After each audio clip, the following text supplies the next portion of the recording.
Dahil sa patuloy na pagtaas ng bilang ng mga kabataang nabubuntis sa panahon ngayon, plano ngayon ng Administrasyon Duterte na mas paigtingin pa ang pagpapatupad ng Responsible Parenthood at Reproductive Health Law.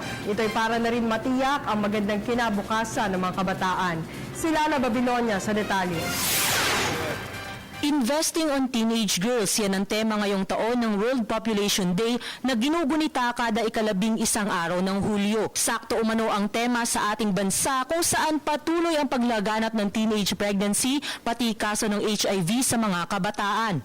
Sa kasalukuyan, nasa 100 milyon ang populasyon ng Pilipinas at 10% nito ang mga kababaihang nasa edad 10 hanggang 19 na taong gulang. Ang mga kababaihang ito, malaki umano ang oportunidad upang magkaroon ng maayos na kinabukasan. Basta umano'y mabibigyan sila ng tamang impormasyon sa gitna ng kanilang pagdadalaga. Kaya naman, nais ng bagong administrasyon na paigtingin pa ang implementasyon ng Responsible Parenthood and Reproductive Health Law. At kaya umano napiling bigyang pokus ang mga kababaihan. Well,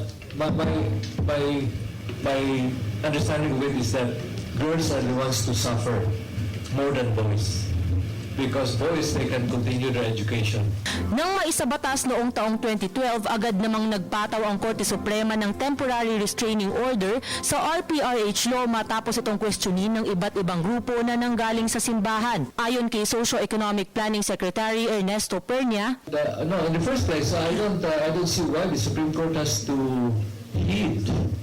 listen to this unreasonable, silly petitions coming from a minority, a noisy minority.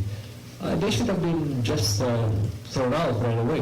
madadagdagan pa umano ang budget ng RPRH law sa ilalim ng pamamahala ng Administrasyong Duterte. Ani Pernia, dapat pang dagdagan ang ngayoy 2 bilyong pisong nakatalagang budget para sa implementasyon ng RPRH law. Para sa Telebisyon ng Bayan, Lala Babilonia.